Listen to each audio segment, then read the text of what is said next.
আবাসিকদের উপর অকথ্য অত্যাচারের অভিযোগ এবার সোনারপুরের জীবনজ্যোতি ফাউন্ডেশনের। হাতকড়া পরিয়ে রড দিয়ে বেধড়ক মারধর করা হয় বলে অভিযোগ করেছেন আবাসিকরা। পুনর্বাসন কেন্দ্রের এক আবাসিক কোনো রকমে পালিয়ে গিয়ে আরেক আবাসিকের বাড়িতে জানান অত্যাচারের কথা এবং এরপরে তারা ছুটে যান সোনারপুর থানায়। আমরা এই বিষয়ে আরও কি অভিযোগ উঠে আসছে বিস্তারিতভাবে জানবো। আমাদের প্রতিনিধি অভিজ্ঞান নস্কর আমাদের সঙ্গে রয়েছেন। অভিজ্ঞান, কি জানা যাচ্ছে, কি অভিযোগ?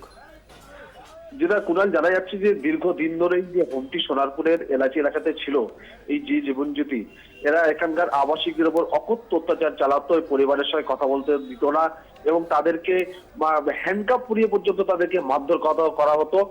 এইরকম অবস্থায় একজন আবাসিক কোনো রকমে সেখান থেকে পালিয়ে আসে এবং তারপর অপর এক আবাসিকের মার কাছে গিয়ে গোটা বিষয়টা জানায়।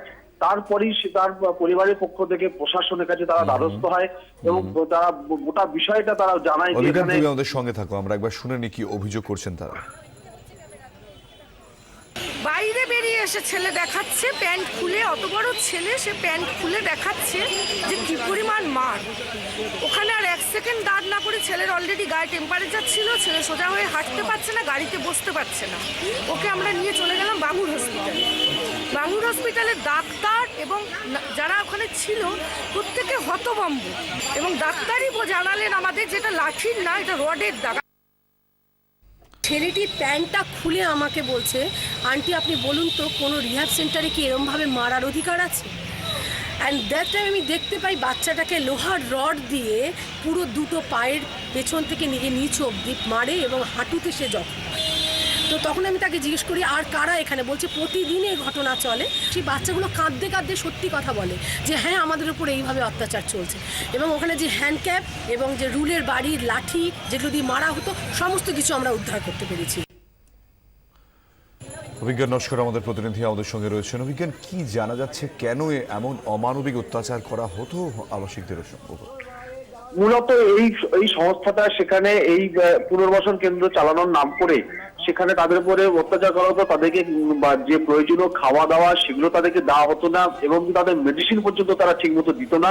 এবং যখন প্রতিবাদ করা হতো সেই সমস্ত বিষয়ে তখনই তাদেরকে মারধর করা হতো এবং অত্যন্ত এক বাজে পরিস্থিতির মধ্যে তাদের রাখা হতো। এবং এই হোমের যে সঙ্গে আশেপাশের সমাজ বিরোধী লোকজনের সঙ্গে তাদের সঙ্গে যোগাযোগ রয়েছে, যে কারণে এলাকার প্রতিবেশী থেকে শুরু করে সাধারণ মানুষ এই হোমের বিরুদ্ধে কিন্তু মুখ খুলতে পারতো না। সব সময় বাইরের লোকজন সেখানে পুরো জায়গাটা ঘিরে রাখতো। কোনো রকমে যেহেতু একজন আবাসিক ওখান থেকে পালিয়ে আসার পরে ঘটনাটি সেখানে প্রকাশ্যে চলে এসছে এবং এরপরই বারুইপুরের মহকুমা শাসক শামা পারভিন তার কাছে দ্বারস্থ হয় এই আবাসিকদের পক্ষ থেকে। তারপর পুলিশকে নির্দেশ দেওয়া হয়, পুলিশ যখন ঘটনাস্থলে যায় তখন এই সমস্ত বিষয়গুলো সেখানে পাওয়া যায় এবং সোনারপুর থানা পুলিশ এই হোমের 3 জন কর্মীকে তারা আটক করেছে এবং তাদেরকে রাতভর দফায় দফায় জেরা করা হয়েছে। এবং সবচেয়ে বড় কথা যেটা কুণাল, যখন আমরা এই হোমের এলাকায় যখন আমরা যাই সংবাদ পেয়ে, সেখানে আবাসিকরা তারা ক্ষোভে ফেটে পড়েন। তারা বলতে থাকেন যে তাদের উপর যে অত্যাচার করা হয়, এমনকি আমাদের সামনে তারা বলে আমাদেরকে বাঁচান এবং তারা ভাঙচুর চালাতে থাকে।